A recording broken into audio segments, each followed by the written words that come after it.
मैं शिवम कुमार वेग आप सभी का स्वागत करता हूं आपके अपने चैनल एसकेवी क्लासेस में। आज मैं आप लोगों के लिए एक महत्वपूर्ण टॉपिक मैसूर लेके आया हूं।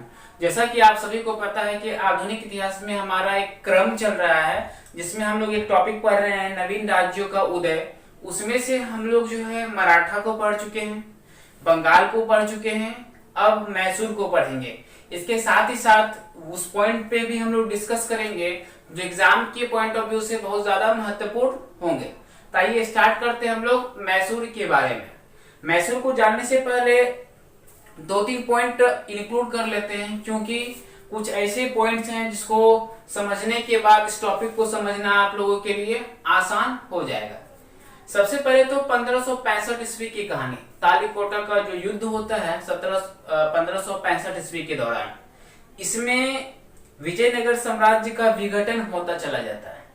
अब विजयनगर साम्राज्य का जब विघटन होता है तो उसके पहले विजयनगर के संस्थापक रहते हैं कृष्णदेवराय चिक्का।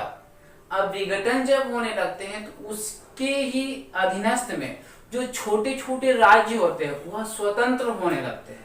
उसी स्वतंत्र में से एक प्रमुख राज्य मैसूर भी होता है। तो 1612 ईस्वी में यह उत्कृष्ट होता है। उसमें एक आड्यार वंश की स्थापना होती है जिसमें ही कृष्णदेवराय चिक्का जो रहते हैं उसके अंतिम शासक कृष्णदेवराज प्रथम के नाम से जाने जाते हैं। उसके दो सेनापति उसके दो प्रमुख शासक के रूप में जो उसके अंडर में काम करते थे, एक सेनापति थे, एक प्रशासक के रूप में काम करते थे। तो जो सेनापति थे उनका नाम था देवराज और जो वित्त मंत्री का काम करते थे उनका नाम था नंजाराम।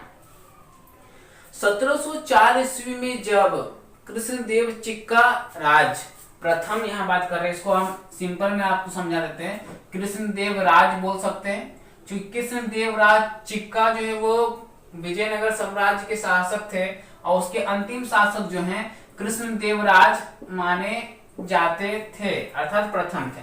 तो 1704 ईस्वी में औरंगजेब के अधीनस्थ अपना स्वीकार कर लेते हैं। तब जो मैसूर राज्य वो उत्कृष्ट होना प्रारंभ करता है। तो उसमें 2-3 घटना, तो एक देख लिए हम लोग, सेनापति कौन रहते हैं, देवराज, और वित्त मंत्री नंजाराम। तो 1739 ईस्वी में हैदर अली को ही डिंडीगुल की जगह एक रहता है, उसको सेनापति के रूप में, छोटा मोटा पद के रूप में, डिंडीगुल एक क्षेत्र है वहां पर 1749 ईस्वी में सेनापति बना देता है। किसे? हैदर अली को। अब 1755 ईस्वी को हैदर अली डिंडीगुल में फौजदार बन के आता है और इस बात का उसे हल्का फुल्का भनक भी लगते रहता है कि मराठों का आक्रमण होने वाला है और मराठा के आक्रमण होने से हमारे साम्राज्य का विनाश हो सकता है। तब किसी न किसी परिस्थिति के माध्यम से उसके जो सेनापति प्रमुख रूप में रहे थे नंजाराम और देवराज, इन दोनों को विवश कर लेते हैं सत्ता से पद त्यागने का। तो किसी भी प्रकार से जब 1755 ईस्वी में फ्रांस के द्वारा डिंडीगुल में मिलकर एक बेरे का निर्माण करते हैं और उन दोनों को विवश कर देते हैं और अपना त्याग देते हैं। तो 1760 ईस्वी के दौरान मराठा आक्रमण भी करता है और आक्रमण करने के बाद जो है हैदर अली पराजय हो जाते हैं। अब एक भाग्य योग्य बात है कि 1761 ईस्वी में ही पानीपत का तृतीय युद्ध होता है और उसमें मराठा का पराजय हो जाता है, जिसके कारण से इसके पास फिर से एक अपॉर्चुनिटी उभर जाती है, मतलब एक नया अवसर मिल जाता है। तो 1761 इसमें पुनः मैसूर पराजय मतलब मराठा को हरा देता है और अपने राज्य में, अपने क्षेत्र में स्थापित हो जाता है। तो 1761 ईस्वी के दौरान शासक बनता है हैदर अली भी और 1761 ईस्वी में मराठा को परास्त कर देता है और अपना स्थायित्व प्राप्त कर लेता है। तो ये हैदर अली से संबंधित जानकारी थी। इसके साथ साथ देखेंगे अब इनके सामने कौन कौन से संघर्ष आए। देखिए, मन में आप प्रश्न उठाते रहिए, प्रश्न उठेगा तो उसका सारा आंसर आपको मिलेगा। हैदर अली है, इसके सामने चुनौतियां जो है उस चुनौती के बारे में देखेंगे जो संघर्ष हुआ। इसके समय में 4 मैसूर युद्ध होता है, 4 आंग्ला मैसूर युद्ध होता है। उससे पहले आप एक पॉइंट को जान जाइए कि मैसूर का युद्ध का मतलब क्या है। प्रथम आंग्ला मैसूर युद्ध का मतलब क्या है? द्वितीय आंग्ला मैसूर युद्ध का मतलब क्या? तो प्रथम आंग्ला मैसूर का मतलब है अंग्रेज और मैसूर, अंग्रेज की तरफ से भी गवर्नर रहते हैं और मैसूर की तरफ से भी शासक रहते हैं। तो मैसूर के रूप में इधर से हैदर अली हैं और उधर से अंग्रेज, और उसमें देखेंगे कौन कौन से गवर्नर प्रमुख रूप से अपना भागीदारी निभा रहे हैं, उसके बारे में भी हम लोग पढ़ेंगे। तो संघर्ष में देखते हैं कि प्रथम आंग्ला मैसूर युद्ध जो होता है उसका रीजन क्या रहता है, क्यों होता है, और उससे उपस्थित उसके साथ साथ कौन से कंडीशंस पैदा होते हैं, जिसके बारे में हम लोग जानने का कोशिश करेंगे। तो अंग्रेजों और मैसूर के बीच में संघर्ष होता है और पहला पॉइंट हम लोग इंक्लूड करते हैं प्रथम आंग्ला मैसूर युद्ध। तो पहला प्रश्न, अंग्रेज और मैसूर के बीच में प्रथम आंग्ला मैसूर युद्ध होता है कब? तो 1767 ईस्वी से लेके 1767 से लेके 69 ईस्वी के बीच में। अब देखिए इधर मैसूर अकेले नहीं है, चूंकि नए नए राज्य तक में उत्कृष्ट हुए हैं, तो यहाँ पे अब मराठा भी सपोर्ट में रहा, मराठा और हैदराबाद का निजाम। देखिए मैप के थ्रू हम कोशिश करते हैं आपको समझाने का, ये पॉइंट आप समझिए, क्योंकि इसको समझना आप लोगों के लिए आसान मेरे हिसाब से हो जाएगा। थोड़ा मैप का उपयोग करना ही पड़ेगा, थोड़ा देख लेते हैं हम लोग।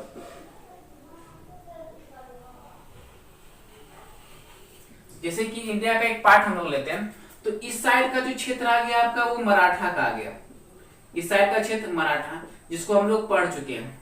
अब देखिए इस दो पार्ट को आप लीजिए, तो एक साइड आप केरल का भाग लीजिएगा, केरल का, केरल में एक क्षेत्र है त्रावणकोर, कौन सा? त्रावणकोर, याद रखिएगा ये पॉइंट आने वाला है। और इधर से हम लोग देखते हैं हैदराबाद, एक जो यहाँ आप देख रहे हैं आंध्र प्रदेश, और तमिलनाडु, कर्नाटका, ये क्षेत्र आपका जो आता है वो कर्नाटका का आता है। अभी वर्तमान में मैसूर को हम लोग जैसे अभी मैसूर है कर्नाटका, अभी कर्नाटक के नाम से जाना जाता है, उस समय वो मैसूर के नाम से जाना जाता था। और हैदराबाद जो था उस समय निजाम के नाम से जाना जाता था, निजाम। और मद्रास जिसे हम लोग कहते हैं, बेंगलुरु मद्रास, तमिलनाडु मद्रास। तो ये जो पॉइंट देख रहे हैं, तो अभी के नाम और वर्तमान के नाम, कर्नाटक अब है, पहले मैसूर था, बेंगलुरु अभी है, वर्तमान उस समय मद्रास का क्षेत्र था, केरल अभी है, उस समय त्रावणकोर के नाम से हम लोग जानते थे, आंध्र प्रदेश की राजधानी हैदराबाद और अभी वर्तमान में निजाम के नाम से जानते हैं, और महाराष्ट्र मराठा के नाम से जानते हैं।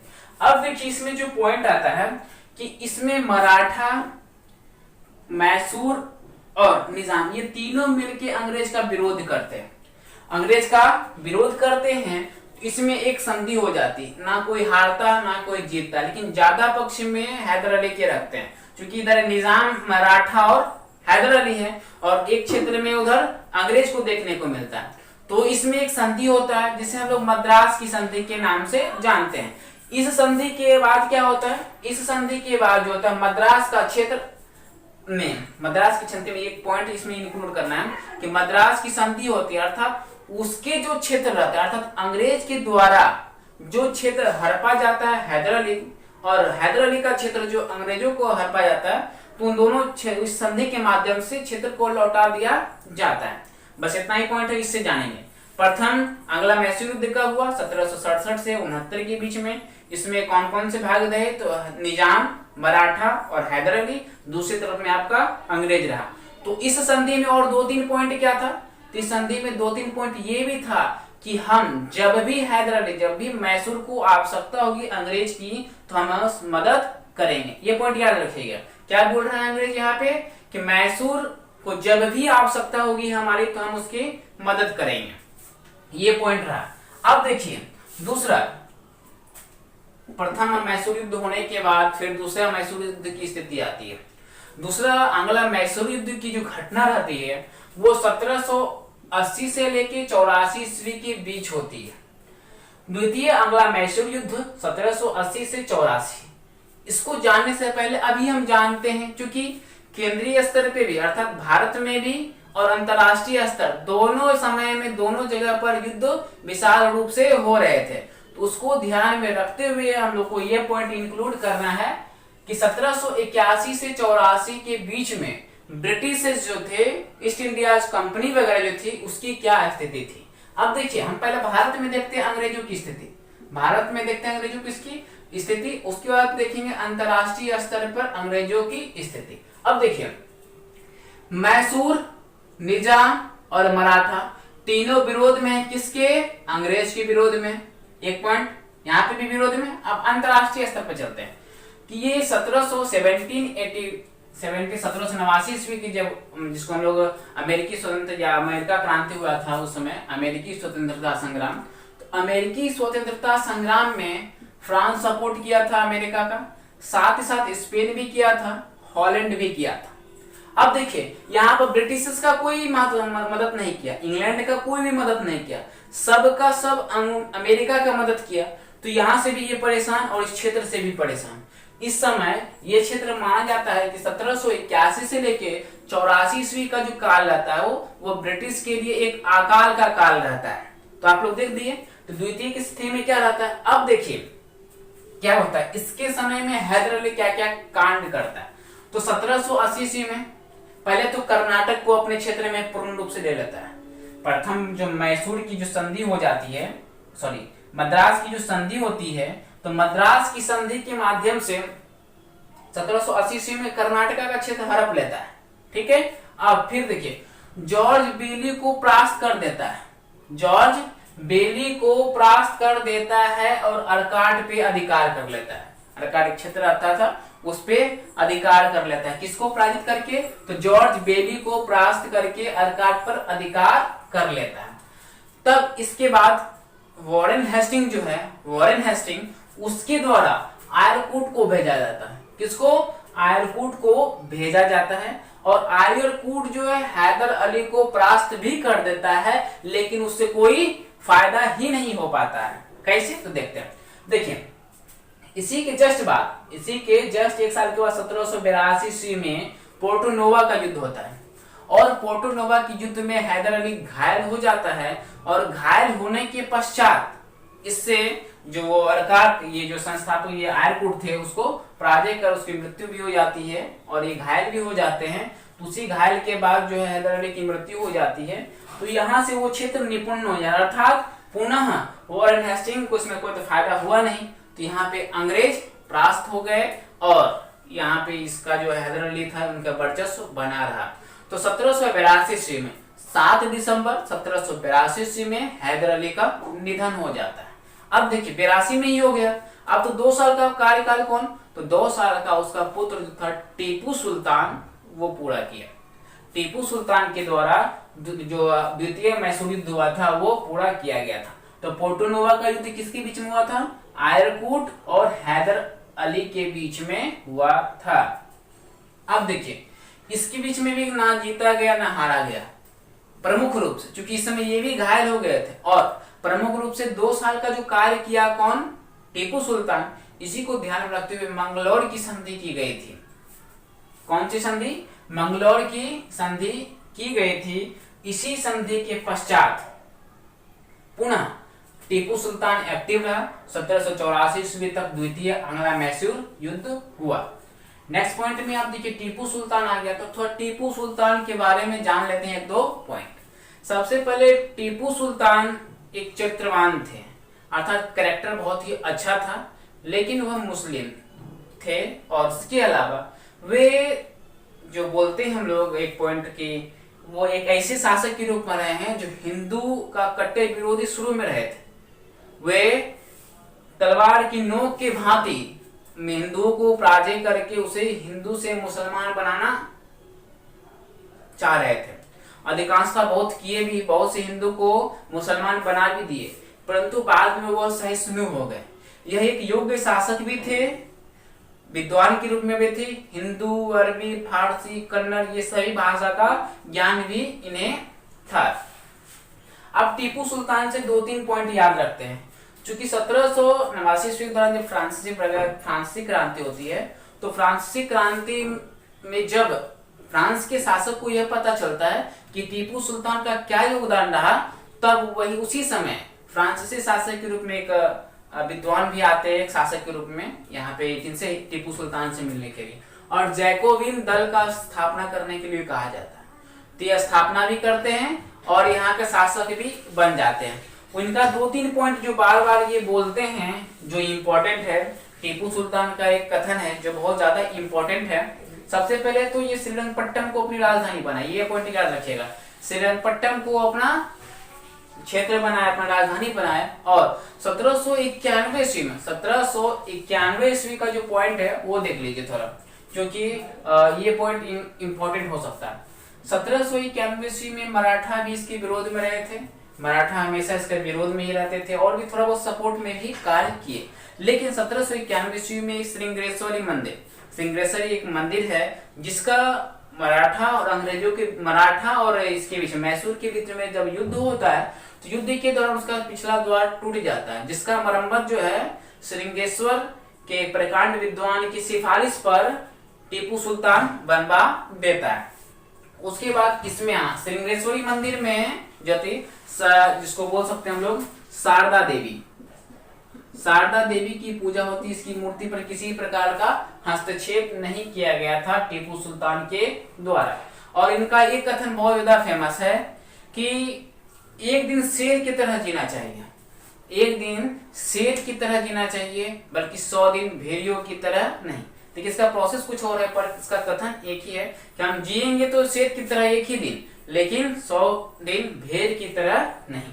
तो टीपू सुल्तान से ये रिलेटेड पॉइंट थी कि करेक्टर के बारे में थोड़ा बहुत ये जानना था टीपू सुल्तान के बारे में, क्योंकि इनके शासन काल में 2 आंग्ला मैसूर युद्ध हुआ है, तो उसके बारे में जाना ही है। अब 3य आंग्ला मैसूर युद्ध के बारे में हम लोग जानते हैं। अब देखिए ये ज्यादा इंटरेस्ट होने वाला है कि अभी तक जो मराठा निजाम हैदर अली के सपोर्ट में था, अर्थात टीपू सुल्तान के सपोर्ट में था, वो क्यों अचानक से बदल के अंग्रेजों के साथ चला गया। तो याद रखिए, जिस समय फ्रांसीसी ने मदद किया था अमेरिका का, ब्रिटेन का मदद नहीं किया था, तो उसी समय चूंकि फ्रांस का जो क्षेत्र था त्रावणकोर का जो क्षेत्र था वो इस साइड में आता था। तो आप देखिए मैसूर ये बोला था, अंग्रेज के द्वारा क्या कहा गया था, प्रथम संधि में ये कहा गया था कि हम सहायता करेंगे मैसूर का।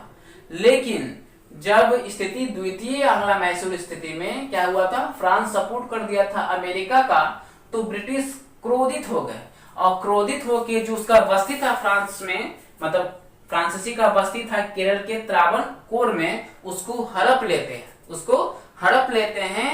तब निजाम और मराठा भयभीत हो जाते हैं और पासा पलट लेते हैं, अर्थात जो टीपू सुल्तान का सहयोग करने वाले थे वो चले गए किस पार्टी में, विरोधी पार्टी में। तो अब जो तीसरा होता है वो तीसरा किसके बीच में, अंग्रेज मराठा निजाम एक साइड और टीपू सुल्तान एक साइड हो जाते हैं। अब देखिए बस इतना ही इससे पॉइंट है। हाँ अब देखिए चूंकि इन दोनों के बीच में युद्ध होता है, युद्ध होने के बाद संधि होती है, जिस संधि को हम लोग श्रीरंगपट्टम की संधि के नाम से जानते हैं। इसमें टीपू सुल्तान के आधे राज्य को दे दिया जाता है, साथ ही साथ 3 करोड़ रुपया जुर्माना के रूप में भी देना पड़ता है। इनके समय में जो गवर्नर रहते हैं वो कर्नवालिस रहते हैं। इनसे बस यही इंपॉर्टेंट पॉइंट है। नेक्स्ट पॉइंट भी हम लोग देखेंगे चतुर्थ मैसूर युद्ध। चतुर्थ मैसूर युद्ध प्रमुख रूप से आपको फरवरी 1799 का पीरियड हम बताएंगे, क्योंकि इसमें रीजन भी है, आपको देखेंगे। देखिए इसमें जो वेलेस्ली रहते हैं, जो गवर्नर रहते हैं वेलेस्ली, उनके द्वारा सहायक संधि का प्रस्ताव लेके आते हैं, सबसेटनी अलायंस जिसे हम जानते हैं। नेक्स्ट पार्ट में इसका हम लोग चर्चा करेंगे कि सहायक संधि क्या है। सहायक संधि के माध्यम से अंग्रेज जो है इस तरह से अपना वर्चस्व बनाए रखना चाहते थे कि ना कोई बाहरी इसका मदद कर सके, बल्कि हम जो है जिस प्रकार से हस्तक्षेप कर रहे हैं वो रेगुलर चलता रहे, अर्थात ये आंतरिक सत्ता को खोखला करना चाहते थे और किसी भी प्रकार से कोई मदद ना मिले ये भावना रखते थे। तो सहायक संधि का प्रस्ताव जो है टीपू सुल्तान ठुकरा देते हैं और ठुकराने के बाद अब देखिए क्या होता है, वेलेस्ली मराठा निजाम मिल जाता है और इसके पीछे विरोध करना स्टार्ट करता है। तो देखिए अब यहाँ टीपू सुल्तान के द्वारा 2-3 किला, तो श्रीरंगपट्टम में एक किला बनाता है, क्योंकि 3 करोड़ रुपए हर्जाना के रूप में दिया था। तो अब जो श्रीरंगपट्टम में एक किला बनाता है, अब यहाँ पे जो युद्ध होता है वो 2 तरीके। देखिए टीपू टीपू सुल्तान एक सैनिक की तरफ, एक सैनिक इस पर आक्रमण करता था, एक सैनिक का झुंड आक्रमण करता है और एक खुद अंग्रेज इस पर आक्रमण करते हैं, दोनों तरफ से आक्रमण कर रहा है। अब देखिए, लेकिन इतना पराक्रमी रहता है कि प्रत्येक सेना को मारते हुए अपना पराजय अस्वीकार कर रहा था, जीत की ओर बढ़ते हैं। लेकिन टीपू सुल्तान का जो आक्रमण होता है, सेना टुकड़ी जो रहता है, एक सेना टुकड़ी का जो मालिक रहता है कैप्टन हैरिस रहता है, और दूसरी तरफ से तो मराठा, दूसरी तरफ से अंग्रेज तो है ही। अब देखिए, दो क्षेत्र सदासोर और बालासोर, इन दोनों क्षेत्रों को वह खो देते हैं। खोने के बाद वो श्रीरंगपट्टम के किले में आ जाते हैं और किले में आने के बाद अंग्रेजों के द्वारा घेर लिए जाते हैं और अंत में 4 मई 1799 ईस्वी को श्रीरंगपट्टम में ही वीरगति को प्राप्त कर जाते हैं और इनके 2 संतान भी रहते हैं, वो अंग्रेजों के अधीन समर्पण त्याग कर देते हैं। तो बस इतना ही इंपॉर्टेंट पॉइंट है एग्जाम के, देखिए दृष्टिकोण से इंपॉर्टेंट है, ऐसे ऐसे क्वेश्चन पूछे जाते हैं। जैसे कि प्रथम आंग्ला मैसूर युद्ध 1767 से 69 के बीच में, दूसरा किसके पीरियड में, तो वेरेलस्ट, अंग्रेज की तरफ से कौन थे, वेरेलस्ट थे। द्वितीय आंग्ला मैसूर युद्ध के बाद में आएंगे तो इस समय हम लोग देखेंगे कौन थे, वॉरेन हेस्टिंग थे। तीसरे यदि हम लोग आएंगे तो तीसरा पॉइंट जो आपको आता है इसमें कर्नवालिस है, जबकि चतुर्थ मैसूर युद्ध होता है तो उसमें वेलेस्ली का पीरियड आता है।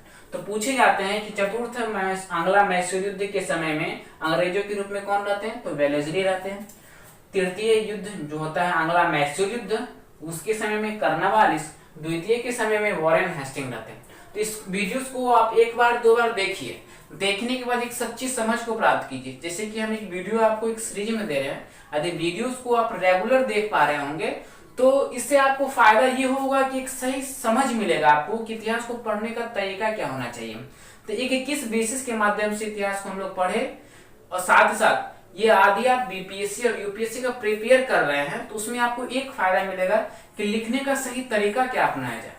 तो लिखने से पहले आप उसको सोचिए कि किस तरह से हम डिजाइन करें, उसके बाद लिखिए ताकि और भी आसान हो जाए।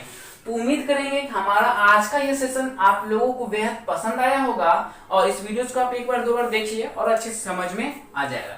और इस चैनल पर आप नए हैं तो इस चैनल को सब्सक्राइब कर लीजिए, बेल आइकन को प्रेस कर लीजिए और हाँ, दोस्तों को शेयर करना बिल्कुल ना भूले, क्योंकि अभी जो आप लोगों का 2-3 एग्जाम है, जैसे कि कुछ का एग्जाम का डेट भी आ चुका है और कुछ का आने वाला, उसी को देखते हुए मैं जो कुछ प्रोसेस लेके आ रहा हूँ आपको, जितने भी एग्जाम है हम 2-3 वीडियोस डेली आप लोगों के लिए अपलोड करने का कोशिश करेंगे, जिससे आपका ये होगा कि एक वे बन जाएगा कि पढ़ना किस तरीके से, क्या रेगुलर रखना है, ताकि 2 से 3 मंथ का ये पढ़ाई बहुत ही लाभदायक हो सके।